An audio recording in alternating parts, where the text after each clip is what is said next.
প্রবাস বাংলার দর্শককে আমি শুভেচ্ছা জানাচ্ছি। আমি একটা জিনিস বিশ্বাস করি, সেটা হলো যে বাবা-মার সৌজন্যে আমরা এই পৃথিবীতে আসি। কিন্তু একজন নিয়ন্ত্রক আছে, যিনি ওপরে থাকেন। তিনি কিন্তু কলকাঠি নাড়ান। যেখানে খুশি সেখানে নিয়ে যাবে, যেখানে পৃথিবীর থেকে সরিয়ে নিয়ে যাওয়ার তিনি নিয়ে যাবেন, যাকে জন্ম দিচ্ছেন তিনি দিচ্ছেন।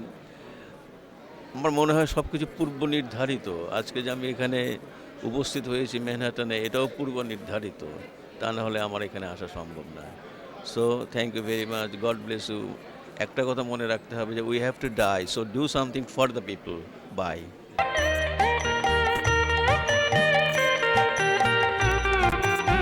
আমাদের সঙ্গে আছেন বাংলাদেশ চলচ্চিত্র জগতের কিংবদন্তি ব্যক্তিত্ব সুভাষ দত্ত এবং আজকে বিচারক মণ্ডলী তিনি চেয়ারম্যান।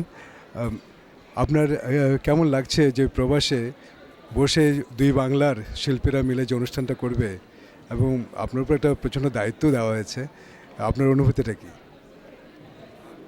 আমার অনুভূতিটা হলো যে এইখানে শরীরটার মধ্যে গলা তো কথা বলতে হয় গলা দিয়ে, তো ওই সর্দি কাশে গলাটাও বসে গেছে।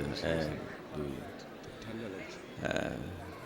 এই না হওয়া পর্যন্ত এই ম্যানহাটনের সম্পর্কে যা শুনেছি, শেষ না হওয়া পর্যন্ত আমি খুব নার্ভাস ফিল করছি আর কি।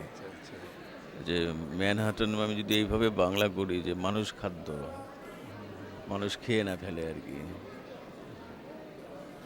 আর দুই বাংলার যে মিশ্রণটা করেছে দেবু ঘোষ, এটা একটা অসাধারণ প্রচেষ্টা।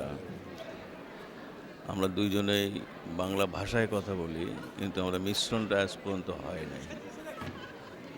কারণ আমরা তো 60 দশক থেকে আরম্ভ করে 2004 সাল চলছে, এর মধ্যে এই উদ্যোগটাও কেউ নেয় নাই।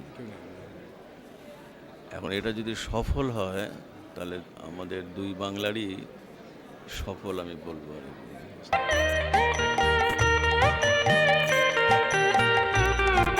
কারণ আমি যে বয়সে বেঁচে আছি, 74 বছর বয়স, এই একটা ফাংশনে আমেরিকা আসার সৌভাগ্য আমার হয়নি।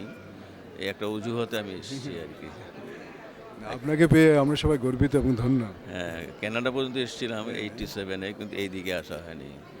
এটা আমার শেষের স্মৃতিমালা, এটা একটা বেশ স্মরণীয় হয়ে থাকবে। কিন্তু আপনার কি এটা মনে হয় যে দুই বাংলা কোনো একদিন মিলিত হবে একসাথে? সেটা আমি আশা করি না, কারণ ছিল এক সময়, যেটা আমরা দেখেছি ব্রিটিশ আমলে। তখন তো এরকম সেপারেশন কিছু ছিল না। কলকাতা, আমি দিনাজপুরে জন্ম, এডুকেশন মামাবাড়ি। তো আমরা ওই কলকাতা আসা বা যাওয়াটার মধ্যে তো আর সেপারেশন তো কিছু ছিল না। কলকাতার লোকরা এসে আমাদের দিনাজপুরে অভিনয় করেছে, দিনাজপুরের লোকরাও গিয়ে কলকাতায় অভিনয় করেছে, তো এক। আমরা ওইভাবে ভাষা শিখেছি, কলকাতার ভাষাটা কীরকম। নাহলে আমাদের তো দিনাজপুরে বাহের দেশের ভাষা। কি বাহে কুণ্ঠি আছেন, আপনার ভালো আছেন। তো এই ভাষার থেকে বেরিয়ে এসে আমরা যে শিখেছি, ওই কলকাতার লোকদের উচ্চারণ শিখে শিখে আমরা শুদ্ধ ভাষায় এসেছি আর কি। আর ভবিষ্যতে এটা এক হওয়ার কোনো সম্ভাবনা আমি তো মনে করি না। কিন্তু বাংলাটা তো এক। হ্যাঁ, সেটা ঠিক আছে, কিন্তু এটা সম্ভাবনা হবে না এই জন্যে যে এর মধ্যে আবার মানে বিশ্বব্যাপক একটা রাজনৈতিক পরিস্থিতি কাজ করতেছে। সুতরাং ইট ইস নট পসিবল। কিন্তু পাকিস্তান যেমন কায়দা আজম শুধু ধর্মের ভিত্তিতে দুটো দেশকে এক করে রাখতে চেয়েছিলেন, কিন্তু সেটা সম্ভব হয়নি। না, সেটা সম্ভব হয়নি। ওটা ওনারও ভুল, আবার যারা দিয়েছিল তাদের, ওরা তো একটা মানে দাবার চাল খেলে চলে গেল। এইটা হলো সোজা কথা। তো ঠিক আছে, থ্যাংক ইউ ভেরি মাচ। আরেকটা প্রশ্ন, মুক্তিযুদ্ধ নিয়ে আপনি অরুণোদয় অগ্নিসাক্ষী করেছেন, কিন্তু আপনার কি মনে হয় না যে মুক্তিযুদ্ধ নিয়ে আরও অনেক ছবি প্রয়োজন আছে এবং সেরকম ছবি হয়নি? এটার একটা ব্যাপার আছে। আমি চেষ্টা করেছিলাম একটাই, 72 সালে আমি একটাই ছবি করেছি, অরুণোদয়ের অগ্নিসাক্ষী। এটা আমার ব্যক্তিগত অভিজ্ঞতা। কারণ ওই মিলিটারি আমাকে ধরে নিয়ে মারতে চেয়েছিল, কিন্তু সে আমাকে মারেনি।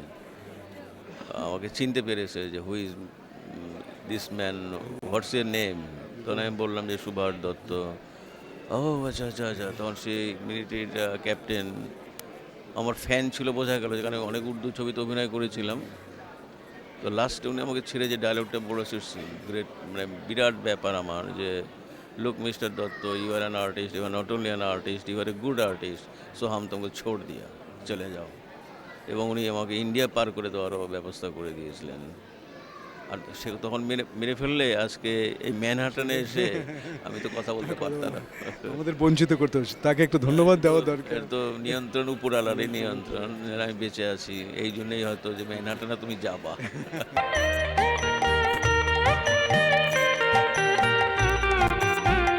শুধু দর্শক মন্ডলী, মাতৃমন্ডলী, আমার প্রিয় দাদু ভাই ও দিদিমণিরা, সবাইকে আমার চিরস্থায়ী ভালোবাসা।